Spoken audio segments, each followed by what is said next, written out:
We're here to mark that day in history when the Allied armies joined in battle to reclaim this continent to liberty. For 4 long years, much of Europe had been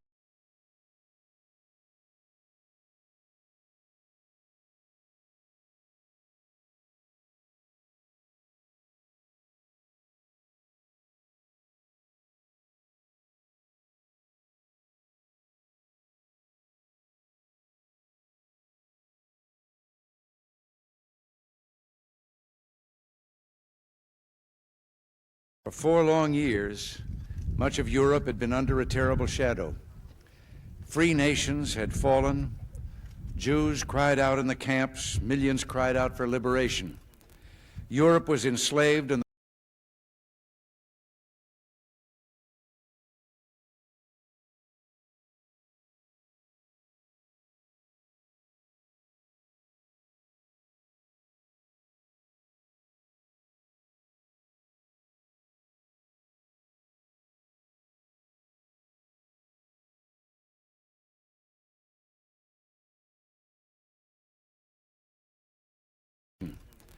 Europe was enslaved, and the world prayed for its rescue. Here in Normandy, the rescue began. Here, the Allies stood and fought against tyranny in a giant undertaking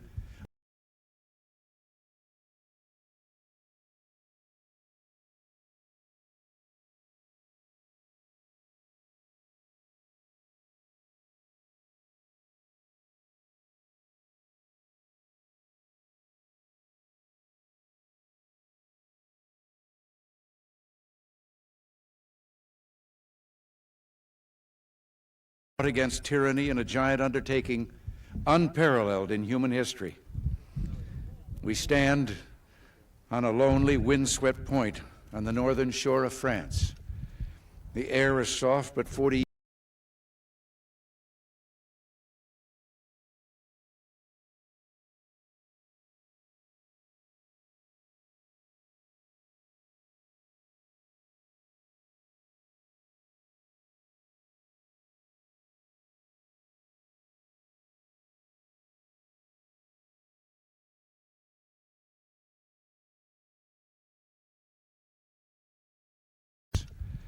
The air is soft, but 40 years ago at this moment, the air was dense with smoke and the cries of men, and the air was filled with the crack of rifle fire and the roar of cannon.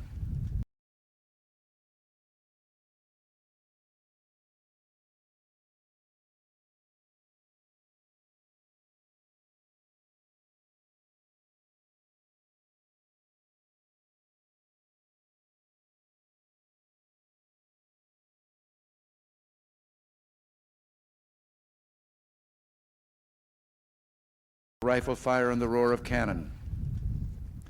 At dawn on the morning of the 6th of June, 1944, 225 Rangers jumped off the British landing craft and ran to the bottom of these cliffs.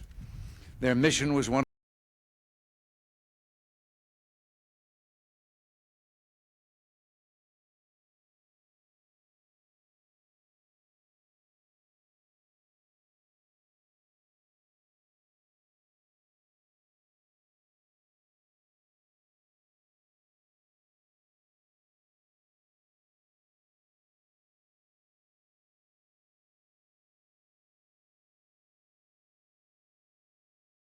of these cliffs.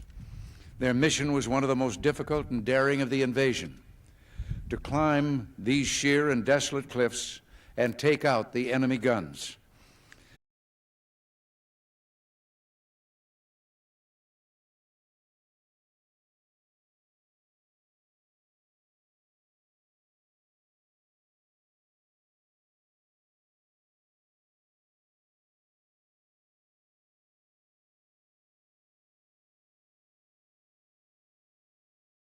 Guns. The Allies had been told that some of the mightiest of these guns were here, and they would be trained on the beaches to stop the Allied advance. The Rangers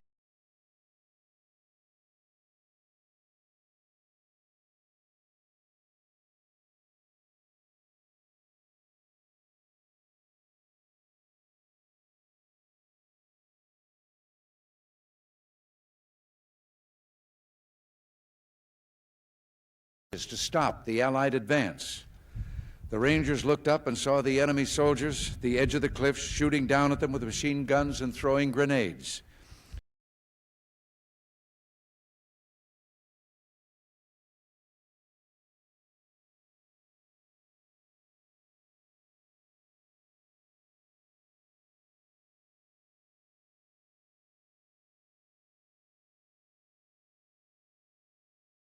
With machine guns and throwing grenades, and the American Rangers began to climb. They shot rope ladders over the face of these cliffs and began to pull them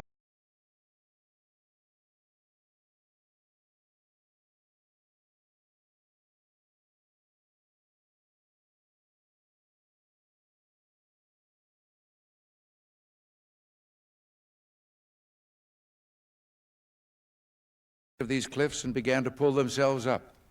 When one Ranger fell, another would take his place. When one rope was cut, a Ranger would grab another and begin his climb again.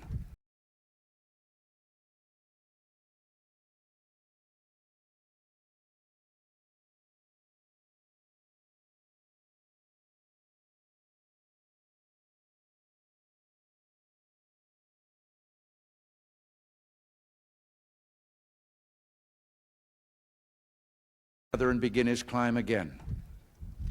They climbed, shot back, and held their footing. Soon, one by one, the Rangers pulled themselves over the top, and in seizing the firm land at the top,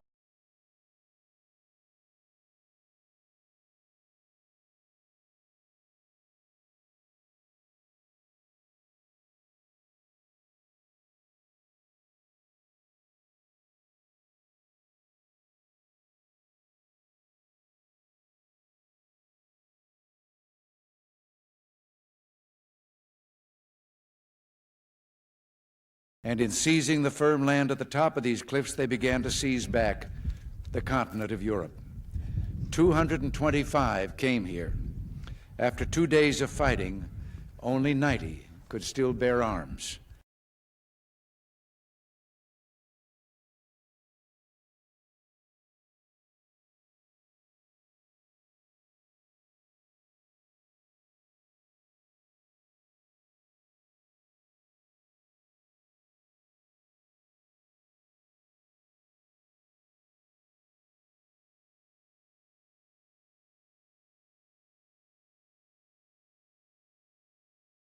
Still bear arms. And behind me is a memorial that symbolizes the Ranger daggers that were thrust into the top of these cliffs. And before me are the men who put them there.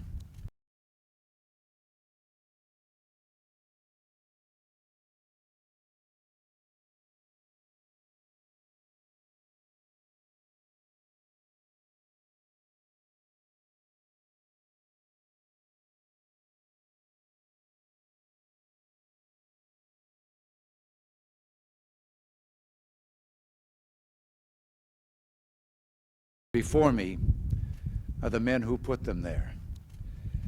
These are the boys of Pointe du Hoc.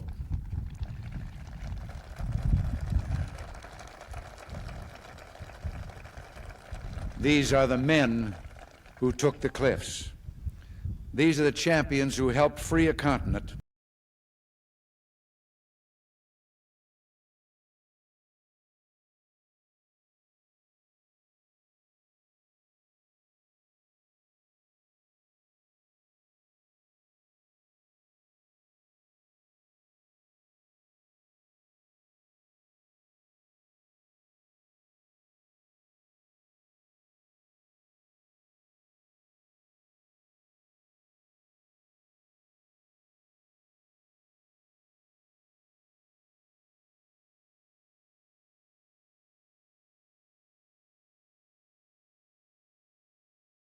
who helped free a continent.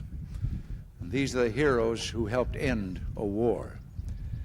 Gentlemen, I look at you and I think of the words of Stephen Spender's poem.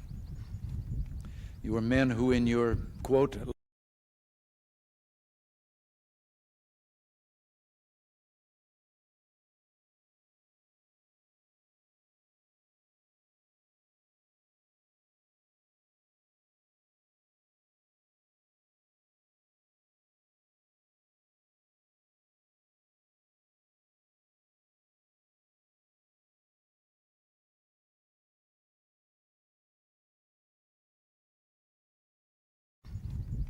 You were men who in your, quote, lives fought for life and left the vivid air signed with your honor. I think I know what you may be thinking right now, thinking we were just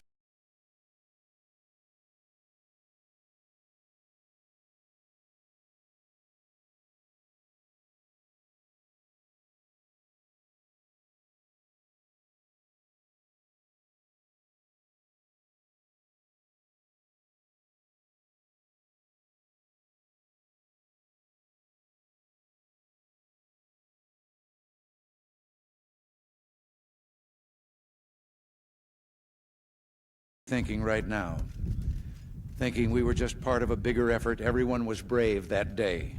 Well, everyone was. Do you remember the story of Bill Millen of the 51st Highlanders?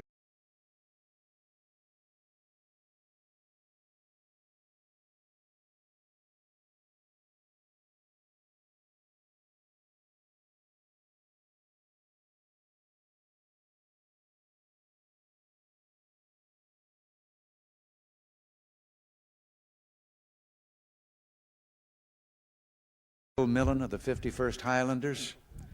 40 years ago today, British troops were pinned down near a bridge, waiting desperately for help. Suddenly they heard the sound of bagpipes.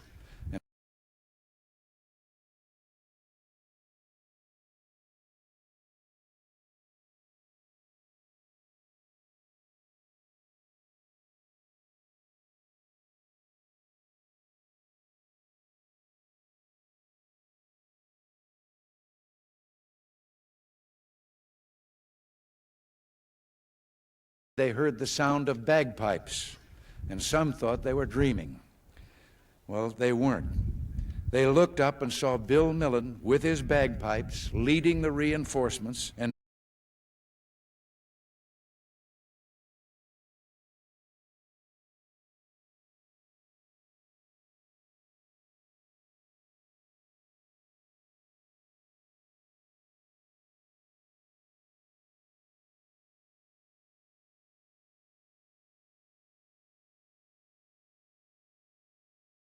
pipes leading the reinforcements and ignoring the smack of the bullets into the ground around him. Lord Lovat was with him, Lord Lovat of Scotland, who calmly announced when he got to the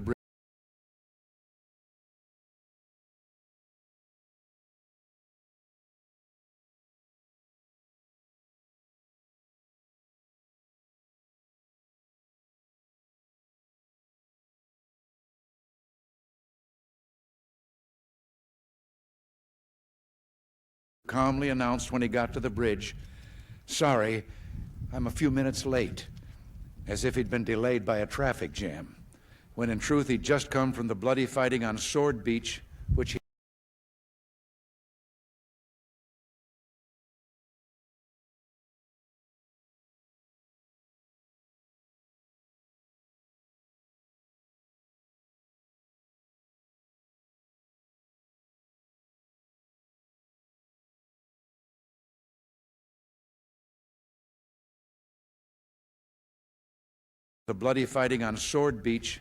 he and his men had just taken. There was the impossible valor of the Poles, who threw themselves between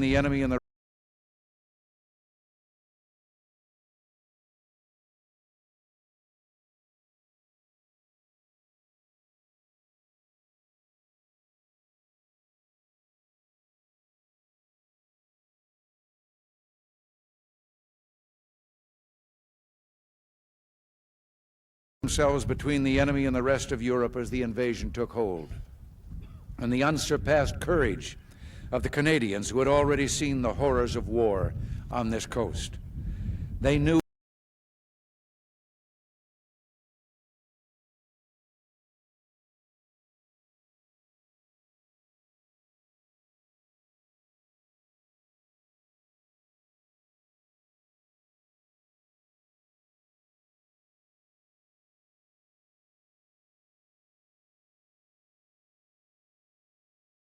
the horrors of war on this coast. They knew what awaited them there, but they would not be deterred. And once they hit Juno Beach, they never looked back. All of these men were part of a roll call of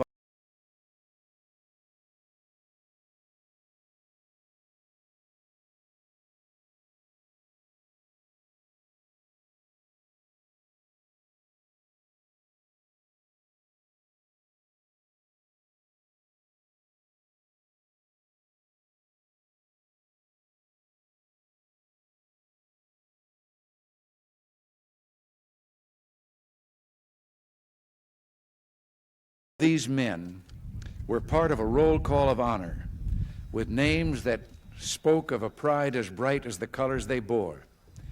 The Royal Winnipeg Rifles, Poland's 24th Lancers, the Royal Scots Fusiliers,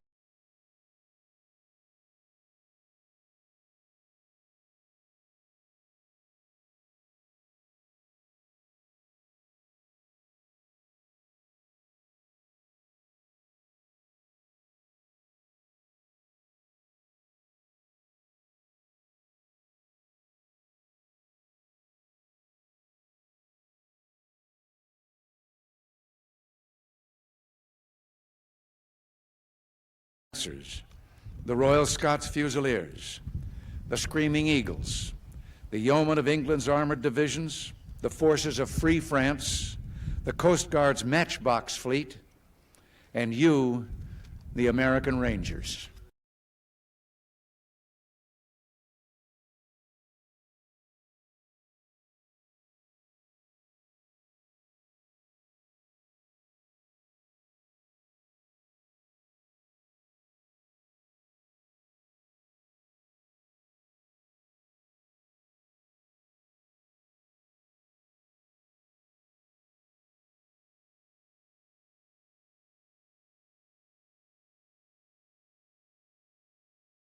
Matchbox Fleet, and you, the American Rangers. 40 summers have passed since the battle that you fought here. You were young the day you took these cliffs. Some of you were hardly more than boys.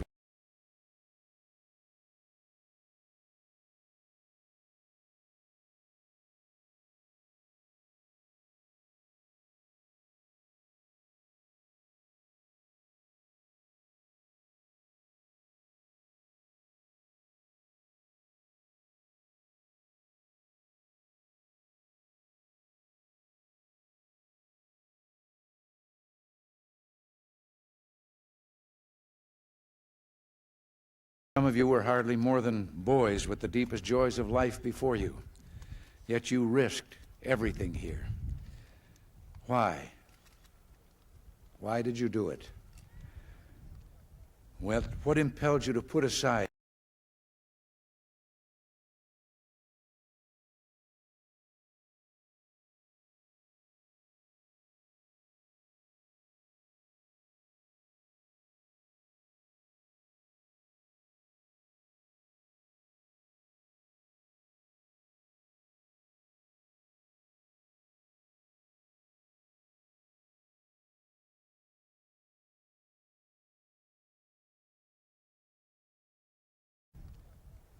what impelled you to put aside the instinct for self-preservation and risk your lives to take these cliffs? What inspired all the men of the armies that met here?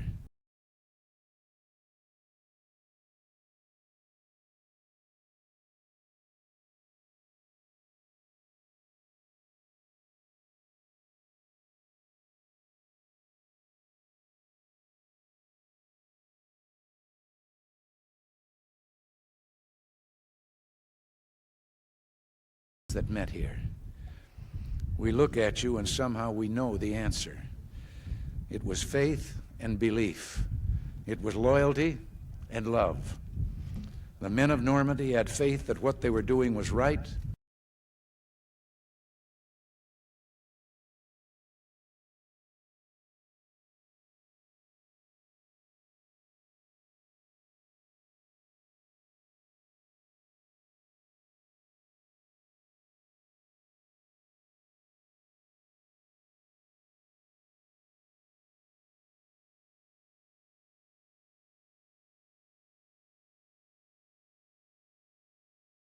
Had faith that what they were doing was right, faith that they fought for all humanity, faith that a just God would grant them mercy on this beachhead or on the next.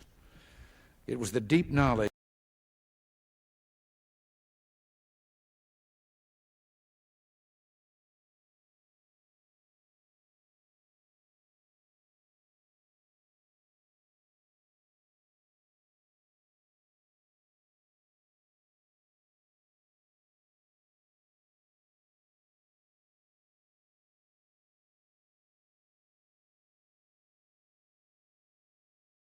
on the next. It was the deep knowledge, and pray God we have not lost it, that there is a profound moral difference between the use of force for liberation and the use of force for conquest.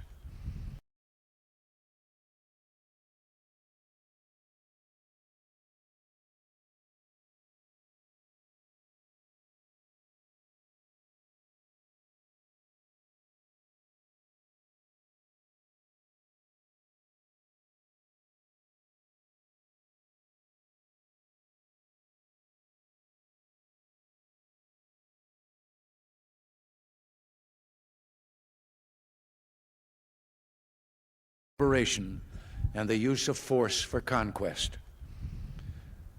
You were here to liberate, not to conquer. And so you and those others did not doubt your cause.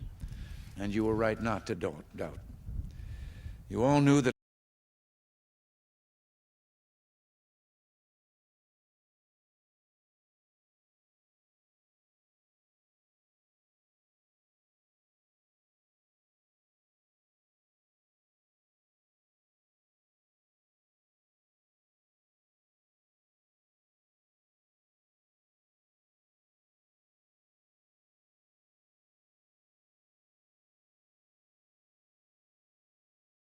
right not to doubt. You all knew that some things are worth dying for. One's country is worth dying for, and democracy is worth dying for because it's the most deeply honorable form of government ever.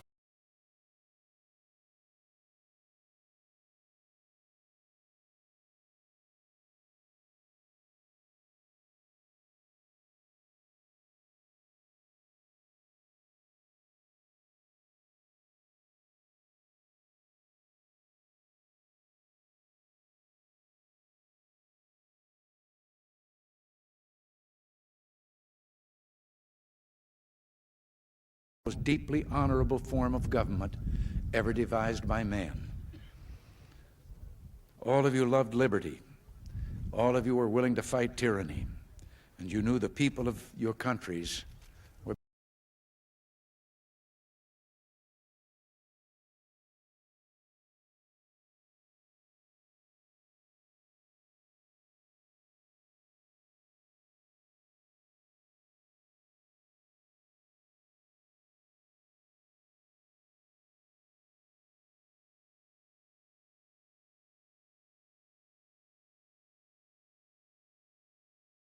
You knew the people of your countries were behind you. The Americans who fought here that morning knew word of the invasion was spreading through the darkness back home. They fought or felt in their hearts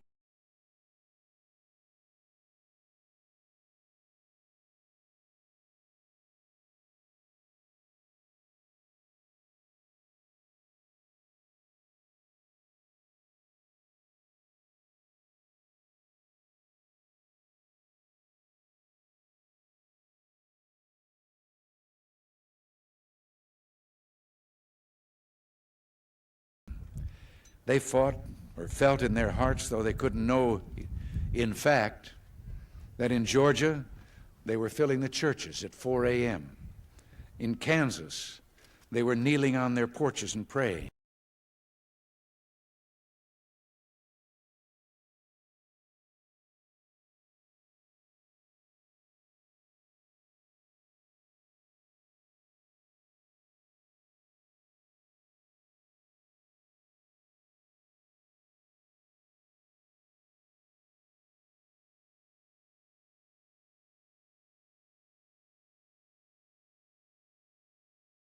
They were kneeling on their porches and praying.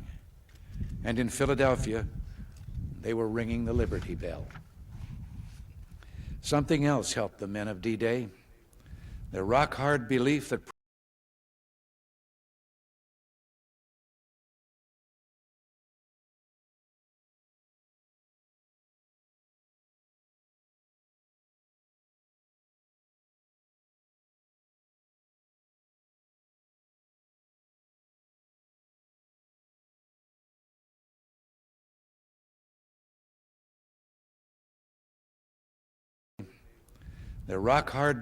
Providence would have a great hand in the events that would unfold here, that God was an ally in this great cause. And so the night before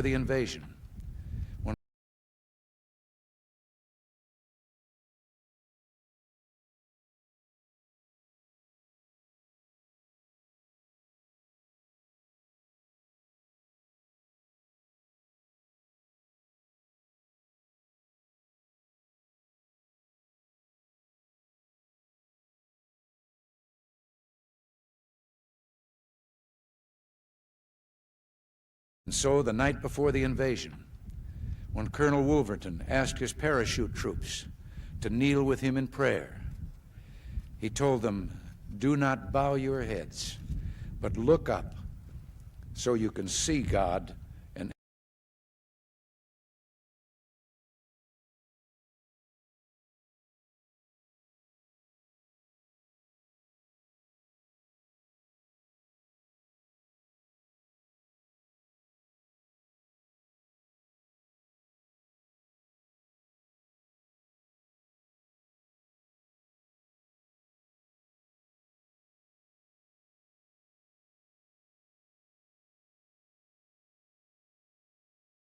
heads, but look up so you can see God and ask his blessing in what we are about to do." Also that night, General Matthew Ridgway on his cot, listening in the darkness for the promise God made to Joshua.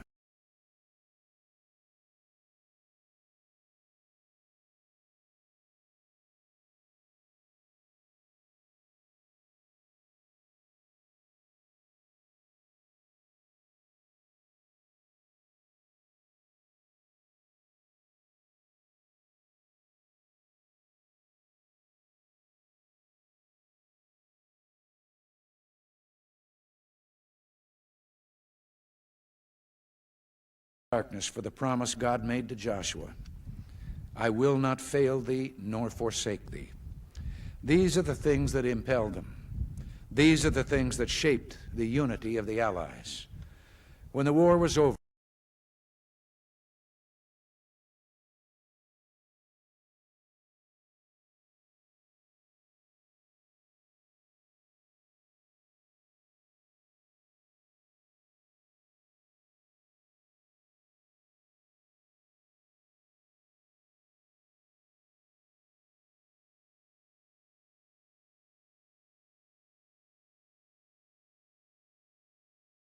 the unity of the Allies. When the war was over, there were lives to be rebuilt and governments to be returned to the people. There were nations to be reborn. Above all, there was a new peace.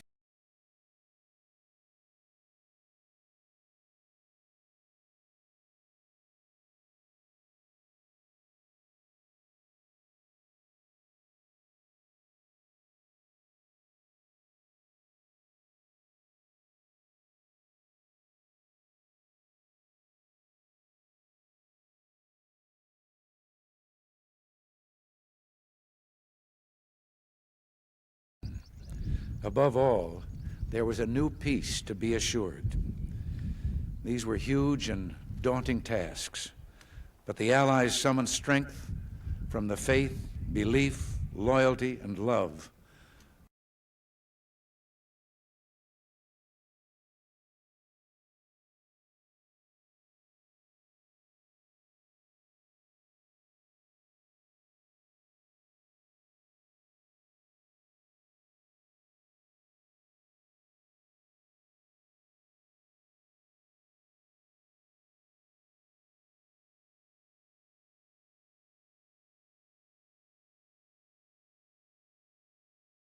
from the faith, belief, loyalty, and love of those who fell here. They rebuilt a new Europe together. There was first a great reconciliation among those who had been enemies, all of whom had suffered so greatly.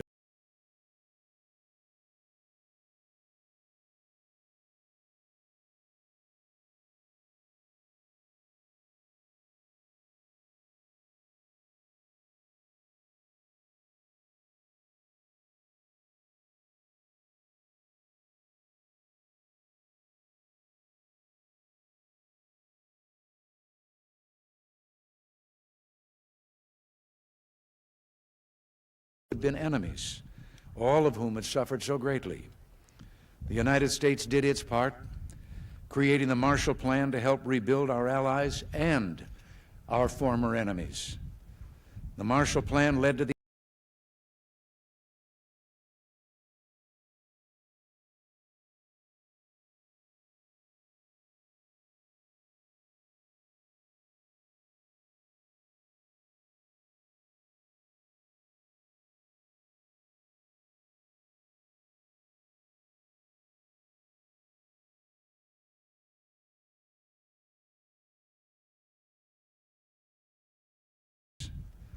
Marshall Plan led to the Atlantic Alliance, a great alliance that serves to this day as our shield for freedom, for prosperity, and for peace. In spite of our great efforts and the success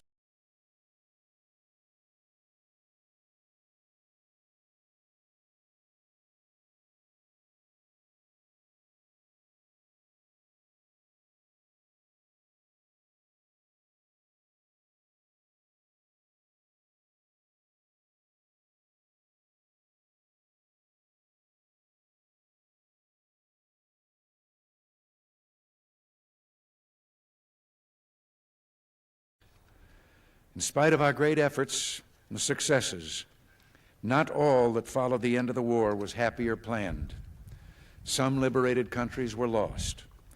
The great sadness of this loss echoes down to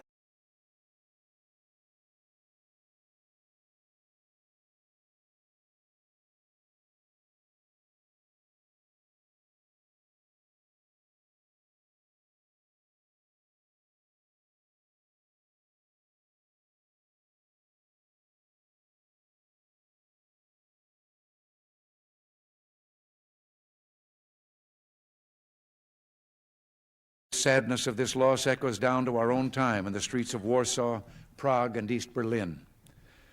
The Soviet troops that came to the center of this continent did not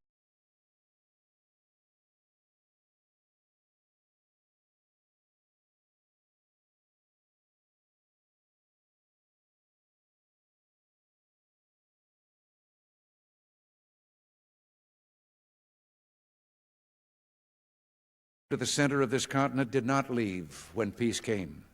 They're still there, uninvited, unwanted, unyielding, almost 40 years after the war. Because of this, Allied forces still stand on this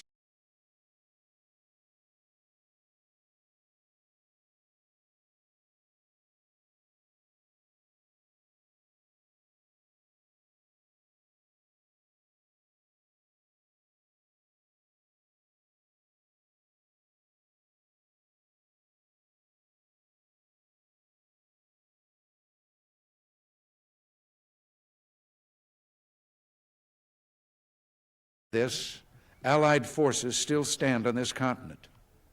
Today, as 40 years ago, our armies are here for only one purpose: to protect and defend democracy.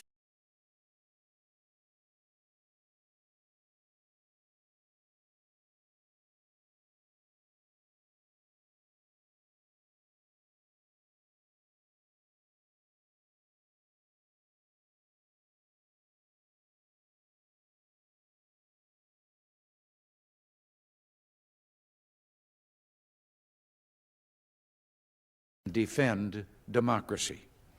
The only territories we hold are memorials like this one and graveyards where our heroes rest. We in America have learned bitter lessons from 2 world wars. It is better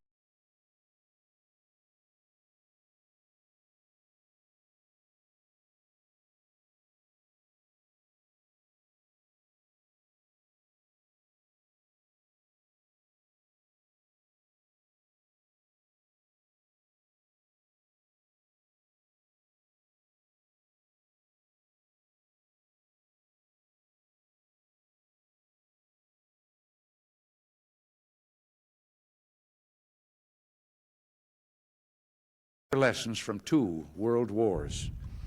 It is better to be here ready to protect the peace than to take blind shelter across the sea, rushing to respond only after freedom is lost.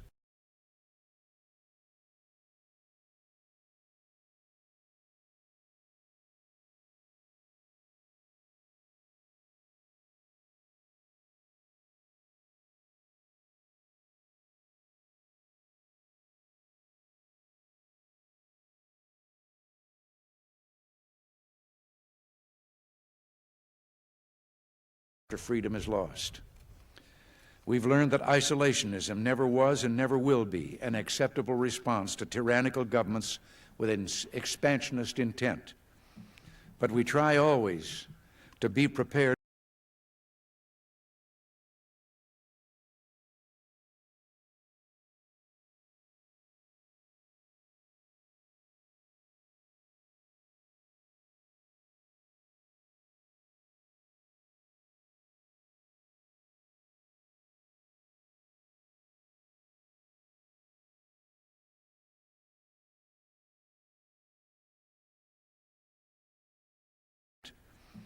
But we try always to be prepared for peace, prepared to deter aggression, prepared to negotiate the reduction of arms, and yes, prepared to reach out again in the spirit of reconciliation.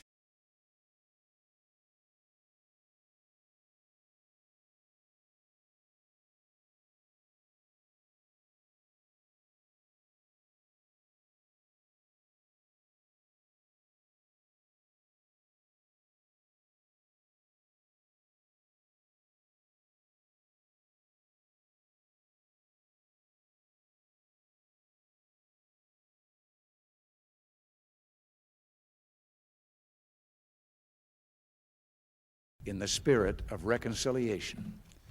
In truth, there is no reconciliation we would welcome more than a reconciliation with the Soviet Union, so together we can listen less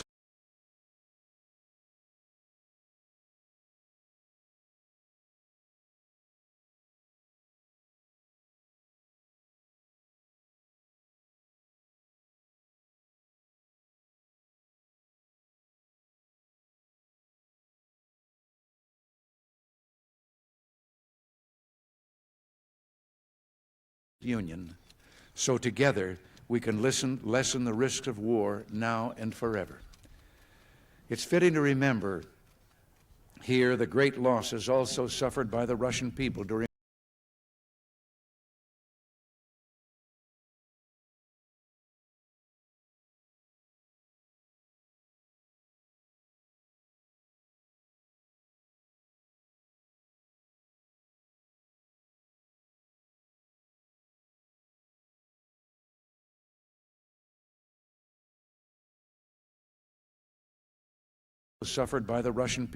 World War II. 20 million perished, a terrible price that testifies to all the world the necessity of ending war. I tell you from my heart that we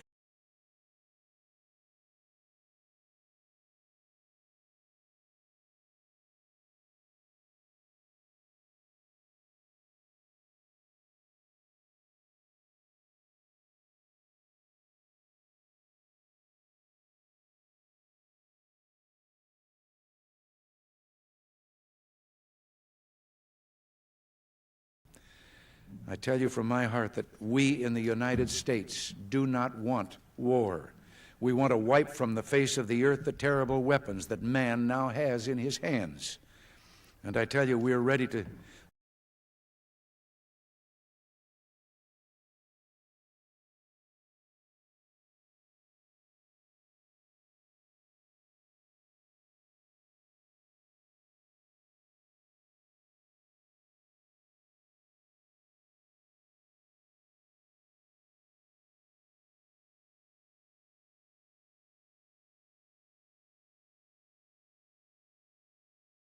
his hands. And I tell you, we are ready to seize that beachhead. We look for some sign from the Soviet Union that they are willing to move forward, that they share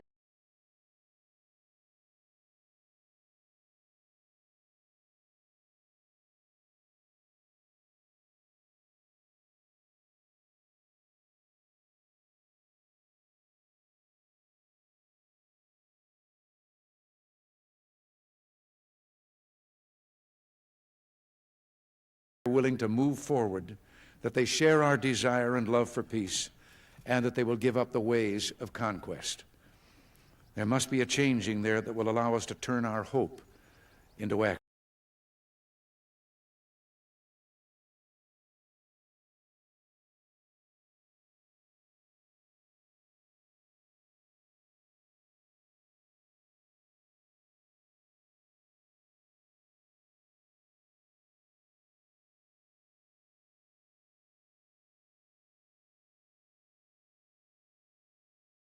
That will allow us to turn our hope into action. We will pray forever that someday that changing will come. But for now, particularly today, it is good and fitting to renew our commitment to each other.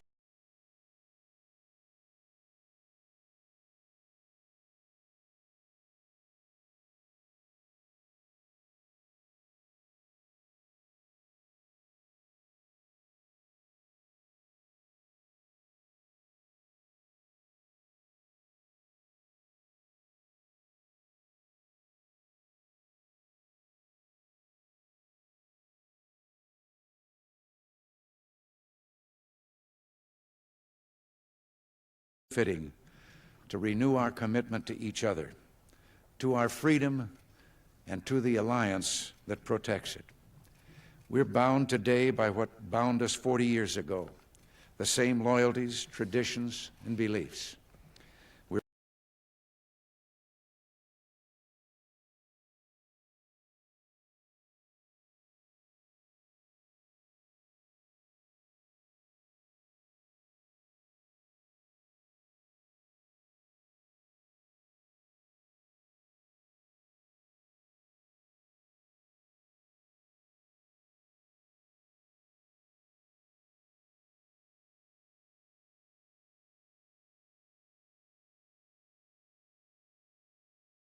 Loyalties, traditions, and beliefs.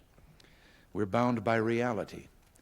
The strength of America's allies is vital to the United States, and the American security guarantee is essential to the continued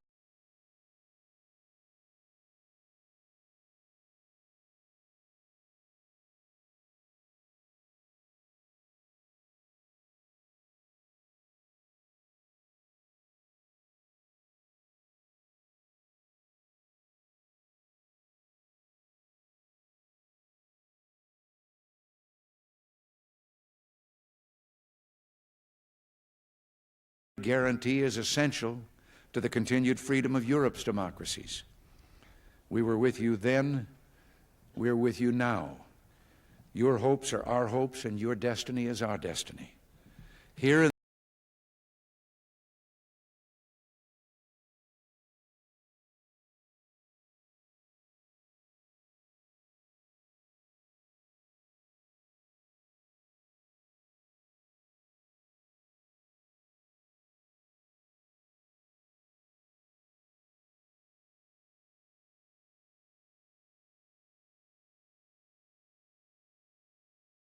and your destiny is our destiny.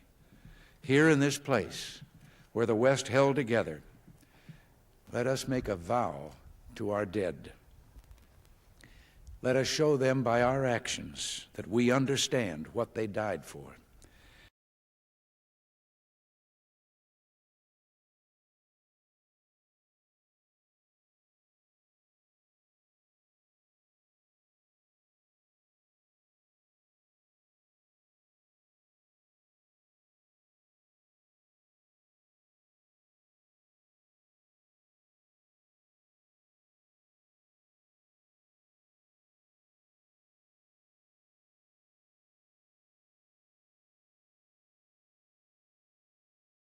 That we understand what they died for.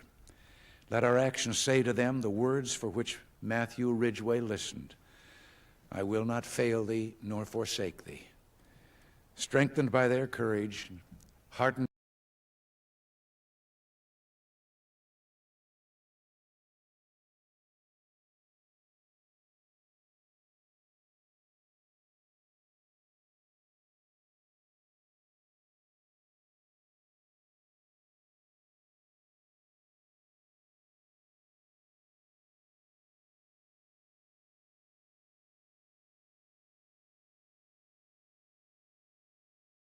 strengthened by their courage, heartened by their value, and borne by their memory, let us continue to stand for the ideals for which they lived and died.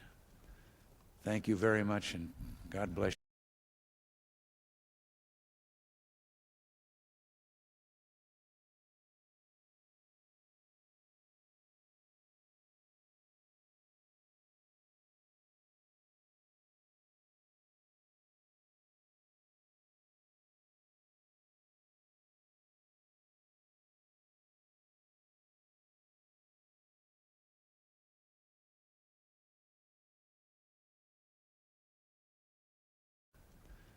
Thank you very much, and God bless you all.